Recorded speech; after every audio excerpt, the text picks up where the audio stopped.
দেখো সেদিন ছিল রবিবার। আর রবিবার মানে একটু তো ঘুরতে যেতে মন চায়। তো যাই হোক, তোমাদের দাদাভাইকে একটু জোর করছিলাম যে চলো আজকে তো রবিবার, একটু কোথাও যাই।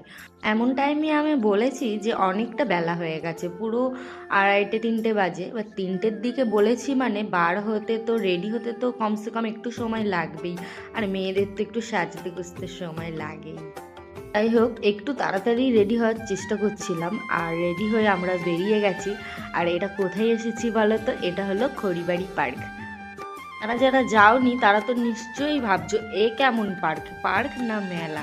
দেখো, এটা মেলা না পার্ক বোঝার উপায় নেই। মানে ব্রেক ডান্স থেকে শুরু করে নাকদোল্লা আর বাচ্চাদের যা যা থাকে সব কিছু এর ভেতরে আছে। গিয়েছি ওখানে অনেকবার চা খেতে, বাট এই মেলা মেলা বলে ফেললাম। যাই হোক, মেলা না পার্ক। কি দেখে তোমরা মেলাই ভাববে, পুরো মেলায় যা যা থাকে সবই আছে। আবার দেখলাম রাস্তার ধারে বাচ্চাদের খেলনাও বসেছে। তো ওটা আর পার্কের ভিতরে ছিল না, ওটা ছিল বাইরে। আর রাস্তার ধারে তো ফুচকা ঘুগনি চা তো ওখানকার ফেমাস, তোমরা সবাই জানো। আর যারা যারা জানো না তারা তো জেনে যাবে। আর আমার ভিডিও দেখে তো বুঝতেই পারছো এই পার্কটায় বাচ্চারা গেলে কতটা মজা করবে। দেখো কত কিছু আছে, বাচ্চাদের চাপার জিনিসে বড়রা উঠে পড়ছে, মানে কেউ বাদ দিচ্ছে না যে এটা ছোটদের, আমরা উঠলে ভেঙে যাবে, এরকম কোনো ব্যাপার না। কিন্তু এত কিছুর মাঝেও একটা জিনিস মিস করছিলাম। একটু আগে যদি আসতাম তাহলে রাস্তার সাইডে বড় বড় ভেড়ি বলে, ওগুলো মাছ চাষ হয়।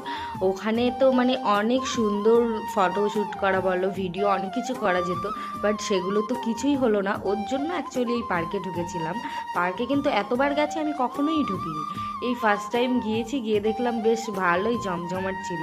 বেশিরভাগ ওখানে দেখলাম সব ফ্যামিলি নিয়ে, আর বাচ্চারা বেশিরভাগ আনন্দ করছে বড়দের দিয়ে। মানে ওখানে অ্যাকচুয়ালি বাচ্চাদেরই এটা পার্ক, তা ফ্যামিলি নিয়ে যাওয়ার জন্য একদম পারফেক্ট। কোনো এখনকার পার্কে তো ফ্যামিলি নিয়ে যেতেই ভয় লাগে না, বাচ্চারা কোথায় কি দেখে ফেলবে তার নাই ঠিক। কিন্তু এই পার্কে গিয়ে একটা জিনিস ভালো দেখেছি, ওটার কোনো ব্যাপার না। মানে ওখানে গার্লফ্রেন্ড বয়ফ্রেন্ড খুব কমই ছিল, খুব কম বলতে কমই ছিল। ওরা হয়তো বাইরে ওই চা খেতে বা রাস্তার ধারে আড্ডা মারছিল। পার্কে অতটা কেউ ছিল না, পার্কে দেখলাম সব ফ্যামিলিই আছে। তোমরা যদি বাচ্চাদের সাথে করে নিয়ে যাও ফ্যামিলির সাথে, একদম চোখ বন্ধ করে চলে যেতে পারো, কোনো ব্যাপার না। আর আমাদের সঙ্গেও আজকে একটা বাচ্চা ছিল, আমার হাজব্যান্ডের বন্ধুর মেয়ে ছিল, ও অনেক মজা করেছে ওখানে গিয়ে, গাড়ি চালিয়েছে, অনেক কিছু করেছে। বাট আমরা ভাবছিলাম ওখান দিয়ে একটা ক্যাফেতে যাব, ওর জন্য আর বেশিক্ষণ ওয়েট করিনি।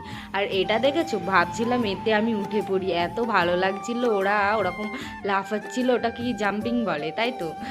আমার মনে হচ্ছিল ছোটোবেলাটা যদি ফিরে আসতো তাহলে। কিন্তু এখন যা মানে ওয়েট হয়েছে, উঠলে তো একদম ছিঁড়ে পড়বে, মিডিল দিয়ে যার ওটা ছিঁড়ে আমাকে ধরে মারবে যে এত বড় মেয়ে এর উপরে উঠেছে কেন তুমি। তো দেখো আমরা বেরিয়ে গেছি, আর ভাবছিলাম একটু সময় নষ্ট করবো না, ওখান দিয়ে একটা ক্যাফেতে যাবো।